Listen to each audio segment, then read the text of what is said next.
What up, world? It's your boy J Star back again. We got the Week 11 first look slate here, but before we get into it, as y'all always know, we usually like to go over the lineup that won. Whatever one was the highest. $53 dollar, whatever is in. Or the millionaire maker.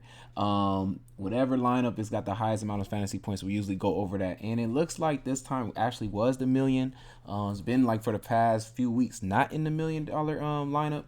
But this one was ridiculous right here, man. We got, the Dak attack. You know what I mean? Like Dak just goes off. Too many opportunities for him to throw the ball, and the game was so early, where it wasn't like this happened late and the game was close the whole time or something like that. You know what I mean? Like he got the ball so many times early in this game. It was no reason for him not to be throwing the ball. I know so many people had Pollard. I had Pollard. I mean, he failed everybody. I mean, that was crazy. And then, I mean, the defense did at least somewhat come through.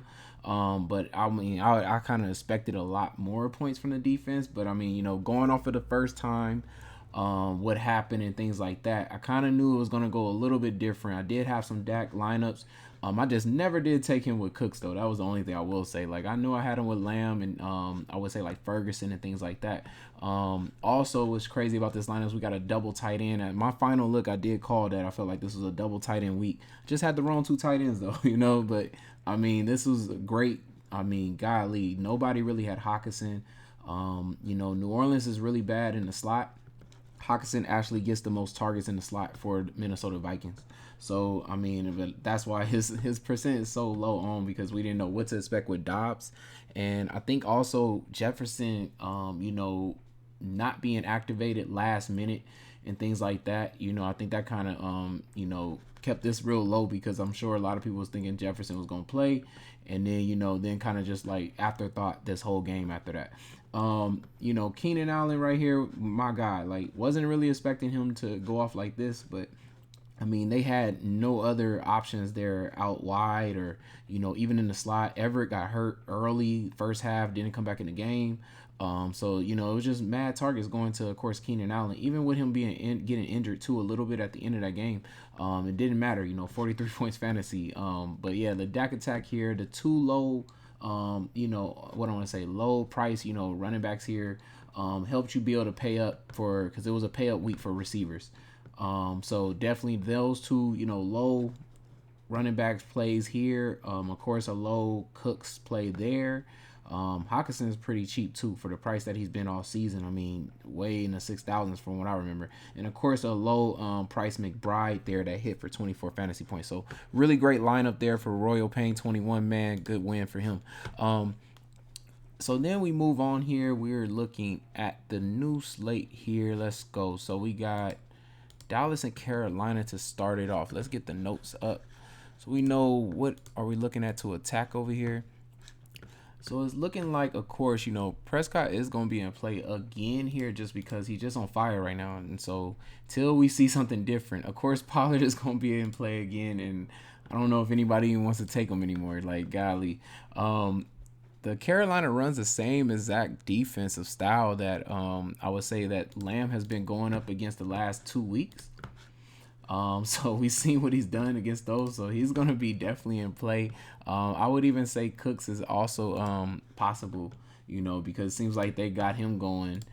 And they played what I would say the last, well, not against Philly, he didn't do much, but at least for what I say the last 4 out of the last 4 games, 3 out of the 4 he's done well. So he's gonna be in play there, man, out wide. I mean, it's where you need to attack Carolina. They run a 12 personnel, so there's usually only 2 receivers in, and then they randomly do a 11 and then throw in Gallup and things like that. Right now, it seems like Cooks has won over being a starting receiver out there with Lamb. So I would say these, 3 people right here is what I'm looking at. And of course, the defense is going to be in play going against a rookie. Even though they did just lose Van Der Esch, it looks like for the season. On the other side here, I think it's just going to be very hard for Bryce Young. But if we are looking to attack anything, Hurst is going to be injured. So that's going to kind of be whack for them. Let's see, concussion protocol. He been actually throwing the Trimble, so he might be in play there. He been throwing the Trimble for touchdowns. Besides that, you need to, man, coming out the backfield, pass catching to your running back. I wonder though, will they even do that enough for Hubbard and Sanders to even get something going there? Of course, we already know Thielen, is going to be thrown to the most here. Out wide in the slot, they're going to move him around and things like that. If you're thinking there's any possible chance that Young, maybe on the comeback, being down big, doesn't just, what I want to say, just give up, just doesn't just give up and actually has like a run back, garbage time points and things like that, then that would be where I would go for those stacks there. Like I said, pass catching back too. So maybe Chuba Hubbard, because I think, let's check that again though. Yeah, he is out targeted right now, barely though, from Sanders there. Then we got, let's see, next game here with the Steelers and Browns here, man. Watson says he's going to play. If he's going to play, we are already knowing that Cooper is going to be huge in play there. And then Ford is going to be a really good option there. Besides that, I'm thinking the way the defense has been playing, they should be in play too as well. And if you want to do like a stack with Ford and the defense, that sounds pretty good there, especially on a big rivalry game there. Not really expecting much on this other side here. We do know that I think the first time though Pickens did do well. Let's check that again. I could have swore the first time. Yeah, 25 points there. And it's because they play, let me check that again. I believe they're like, wide out. Yeah, one high safety and things like that. So he does really well against man-style defenses. So, if you was to pick anything from here, if you wanted to run back this game or something like that, it would be Pickens then. Doesn't look like anything else I would say besides possibly Warren, pass catching his way, into, getting some good fantasy points there.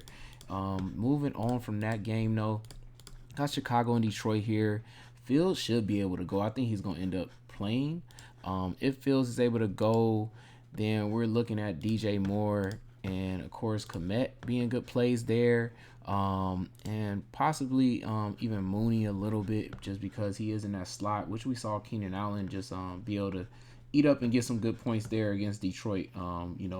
Crazy points there, matter of fact. But besides that, I would definitely say a DJ Moore and Kmet because that's usually where Fields likes to go to. On the other side here, with Goff, it is looking like, let's see, it's looking like we're going out wide here. So let's get St. Brown has been, using the slot, but he's still the most targeted receiver out wide too for them. Besides that, we got Reynolds down here at 3,700. Could be a decent play there. And then it's pass catching back. Both of their backs have been, kind of catching. Of course, Gibbs is getting more, so you would say Gibbs, but it is a revenge game for Montgomery. So, and it's their first time matching up. So, could be something, big coming from him there. And then we move on. We got the Chargers in Green Bay here. Herbert, and of course Eckler, and of course Keenan Allen.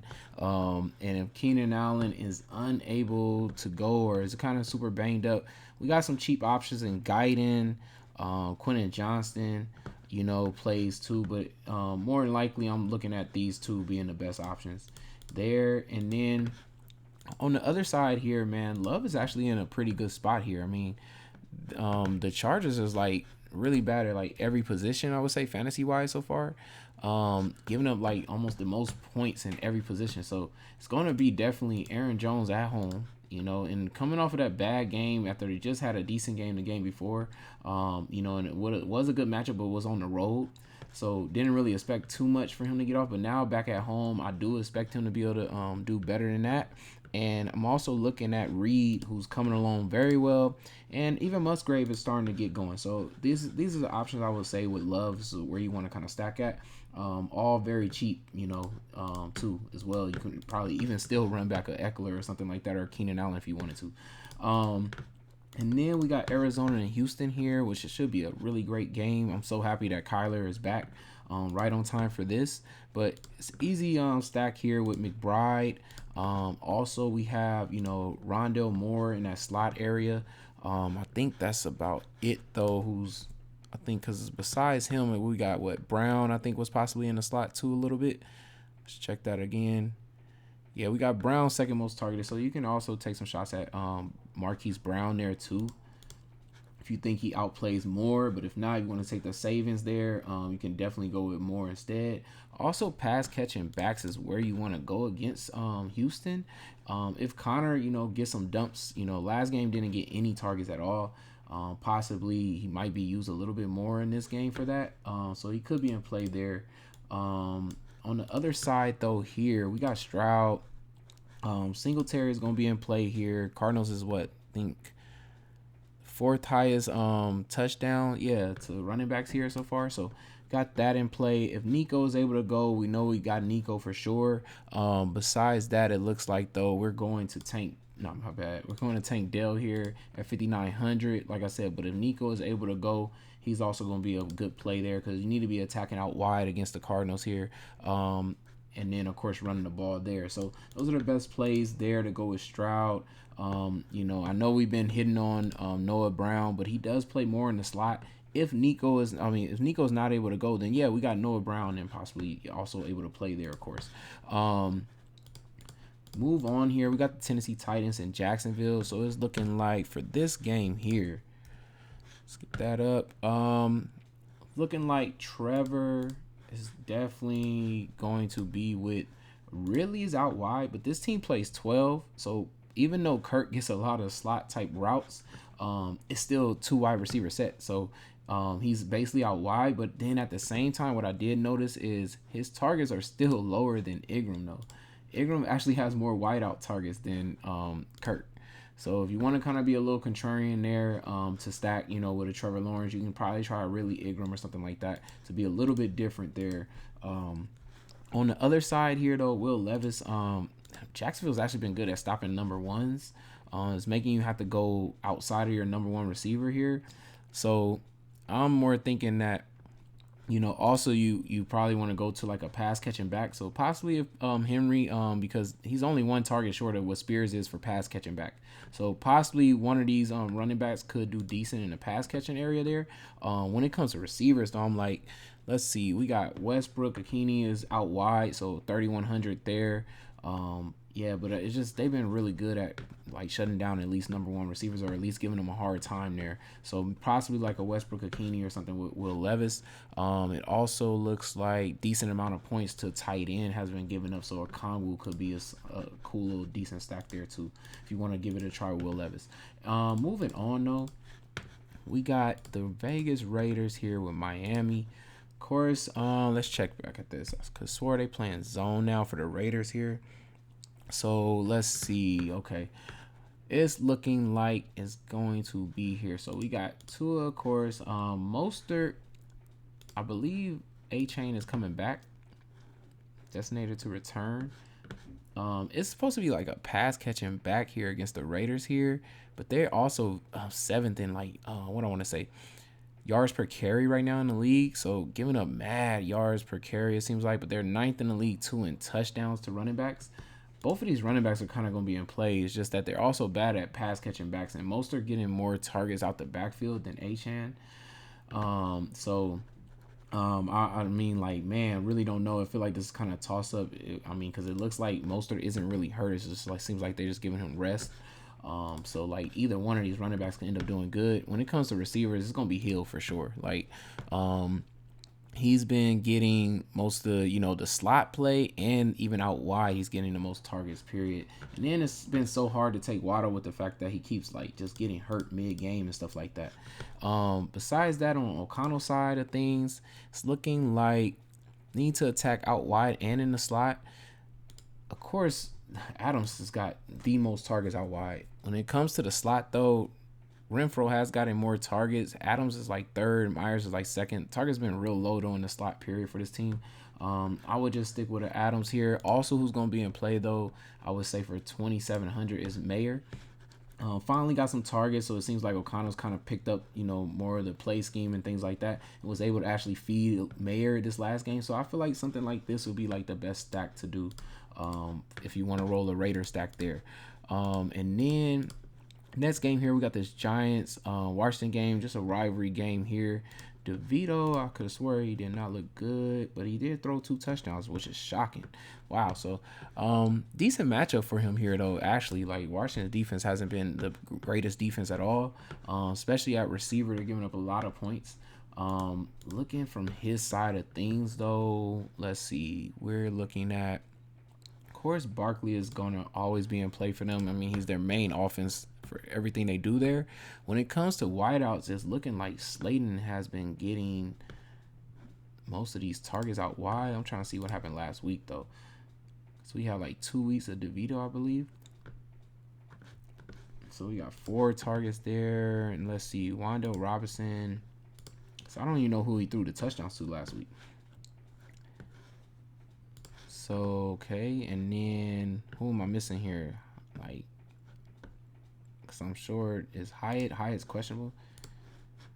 So yeah, I don't even know what happened to him. Return to the game due to concussion. Okay. Wow. And then we got Hodgins. So I wonder if he's even going to clear. So Hodgins had 2. Man, who did he throw the touchdown to? Was it just Saquon or something? And I'm missing something? Nope. That's crazy. I don't know. Was it Bellinger? Like, am I tripping? Like, okay. Let's check back that again. Like, this is crazy. So I don't even know who he threw those touchdowns to right now. Like, I'm so lost. Like, was it a different running back that I'm missing here? Because this is crazy. Nope. I really do not know, y'all. Like, who was this touchdown thrown to? Because it could not have been Shepard. Was it? Wow, it really was one to Shepard. Okay, so yeah, it's gonna be hard to know who to stack with DeVito here because their receivers, they throwing receivers like left and right. You just don't know who to really take with them. At least from the Sam Howell side, it's pretty straightforward over here. Of course, Brian Robinson is gonna be huge in play here. The Giants giving up them one of the 4th most yards and the first at touchdowns at rushing. So we definitely going with big B-Rob here, man, because I don't know how he doesn't hit for us at home. I feel like they should be in play to win this game. Defense, hopefully, can get the ball back a few times against DeVito for them too. McLaurin is going to be a big play here for them, but also a slot receiver here should be also big in play, which is Thomas is actually getting 2nd most targets in the slot, so he's kind of in play there for that. But number 1 target is, of course, Curtis Samuel. So as long as he's healthy and able to go, it would be, also a Curtis Samuel play. So could be a low end stack right here. Could be where you could attack here if you want to take a Sam Howell. You think he gets the ball back a lot of times in this game playing DeVito, and it would be Rob or something like that. That could be a good way to go if you're trying to do. If you think Sam Howell actually, because he's had games where he's put up really good fantasy points already. And then we got Tampa Bay. I think this is going to be a really big game right here, at least for Purdy side. For Baker side of things, I don't know, man. I feel like he's probably in for it. Suspected to miss any practice time. Okay, so from this side though, I mean, easily is going to be to say it's going to be Evans again here. Let's go to the notes here though for sure. Evans again, but also Godwin is going to be in play. I mean, they kind of only play 12, I think, personnel anyways. So these two, of course, is going to be his main ways to go, but they're also coming out the backfield with the tight end. It's kind of another way you can attack the 49ers, but a lot of people just don't go to the tight end enough to even get those type of points from them. They mostly attack with the receiver. Left side receiver is usually the best way to go, and that's Evans this week. So then on the, for the other side of this game, though, with Purdy, man, McCaffrey's going to have a hard time, and that's why I kind of feel like Purdy is about to have a really good week because of the fact that anytime I feel like, a team is going to take away the run, but isn't really that great against the pass from the 49ers, though, then that means they're going to air it out against them, and they still have such an elite back that you can never, take your eyes off of him. So it really just makes it easier for them with the passing game. Purdy has had already great games already, especially when the offense is completely healthy. So I'm really looking at, a team that's giving up a lot of 20-plus yard throws, even some 40-yard plus throws, I'm expecting it to probably hit here when you got to so focus on stopping that run and the play action here. I'm looking at definitely a Debo doing really good here, and of course a Kittle. I'm thinking that possibly these two can actually hit. If you want to interchange, from Debo to Ayuk, it's just that Debo has been the guy they've been going to when they play a zone style defense. So I'm gonna lean more to Debo here, and of course Kittle because they're both in a good spot there. And then moving on from that, we got the Jets and Buffalo here. This kind of feels like a run game. I'm wondering if is Buffalo by the end of this week going to activate Fournette after all the fumbling we saw from James Cook. I mean, I just don't see them losing a game because of he fumbles, and it might be raining too. I got to check back on that weather by the end of the week. But with rain too, I really feel like they might activate Fournette, and Cook might just be in the doghouse and not be available for this game. Might be a Latavius Murray and Fournette game. But on the other side, of course we got Breece Hall. It's going to be in play there, and let's see, is any other options here? Let me check this real quick. Let's see what we got. Looks like Wilson could be in play, and of course Conklin. For that side, if you're thinking at all that I mean, you might not even want to stack. You might just want to take one of these options by itself or something like that. Because I haven't seen, what I want to say, Zach Wilson do anything worth fantasy viable. And from the other side here, of course, like I said, the running backs is in play. It's just like I said, we got to see if they're gonna keep Cook in there, man, or not. They're gonna activate Fournette and push him down the the depth chart. So then Diggs did well the first game. I wonder if they're going to try to go to him early here and get him easy catches and stuff like that. He was able to do well, even lined up against Sauce. But definitely they start moving him around to that left side and attacking the other cornerback for him last time. Besides that, though, you would need to go ahead and attack the middle of the field here with like a Kincaid. So these would be the best two. And if you want to just take one, Kincaid or just Diggs could be your best options there with Josh Allen. And then let's move on from that. We got Seattle and the Rams here, and it's looking like for this game we got. Let's see. So for this Geno Smith side of things, I think the Rams is giving up 8th in touchdowns to running back. So possibly, Kenneth Walker could end up doing decent there. If he gets that goal line, work and things like that, like he always does, usually kind of gets into the red zone, a touchdown for them. When it comes to stacking Geno at all, though, with some of these receivers, it's looking like, need to attack that slot area. JSN is going to be in play then for that since he's getting the most targets. And then, of course, it'll be Lockett next. After that, though, we're also looking at possibly Fant.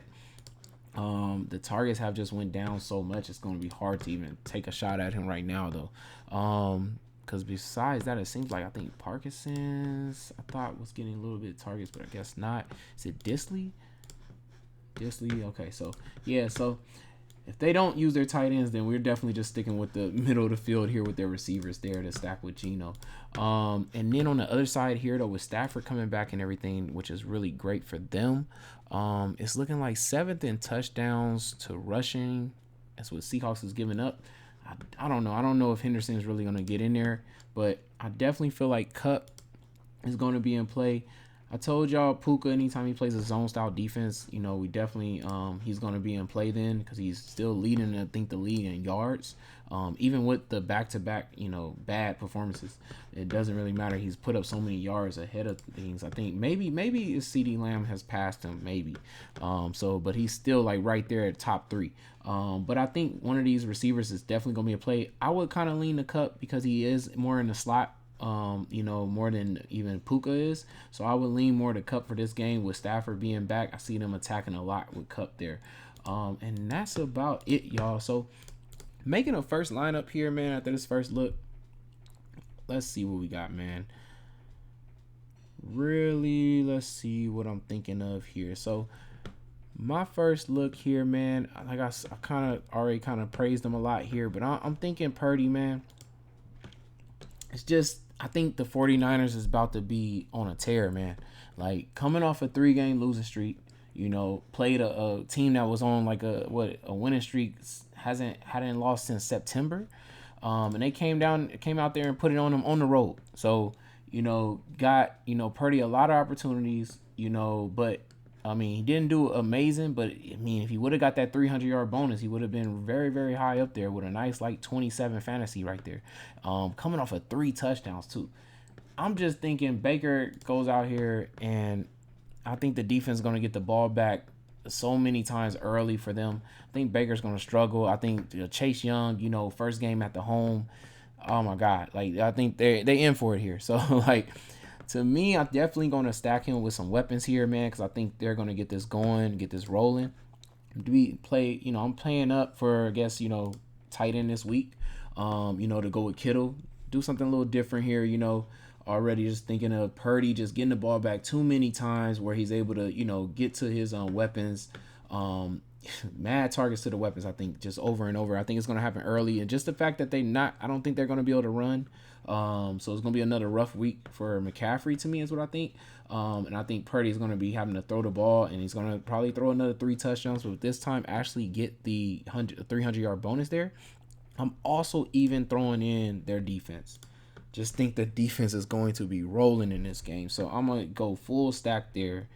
And I know that sounds probably crazy, but definitely just thinking high of this team here. And then for after that, with my running back situation here, I am going to go with Aaron Jones. I think a lot of people won't be on him. So I'll definitely just think at home against the Chargers. I just feel a pretty big game coming. The Packers actually looked pretty good this last game. I was shocked. In my own team, of course, but was actually shocked. And I'm going to go ahead and double stack that with Reed because you need to attack the slot area. Pass catching backs and running, you can do kind of against the Chargers there. And Aaron Jones is definitely both of those things for the Green Bay Packers there. I think they get to the goal line a few times here in this game. They're going to need to get to the goal line a few times. We saw what the Chargers were able to do against, Detroit. All that scoring is just, puts it on the Packers, a lot of pressure on them to score a lot. Reed has been, one of the best options for the deep passing, 30-yard plus plays. I think he's second in the league tied right underneath Tyreek Hill. And Aaron Jones, I think, just gets in rushing touchdowns in this game. So definitely going to go with those two here. Definitely got to have the running back that's going against just the best matchup for touchdowns, rushing touchdowns there. And I'm going with B-Rob here.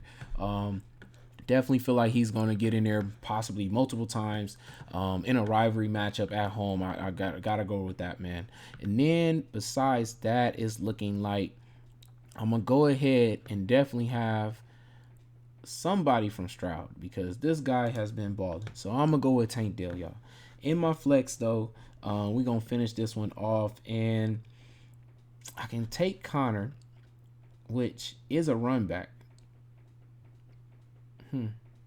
Yeah, I could do that. But I'm going to actually go with DJ Moore here.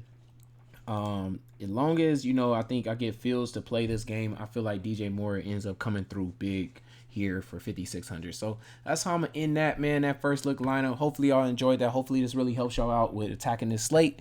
Make sure y'all like, comment, and subscribe. It's your boy J Star, and I'm out, y'all. Peace.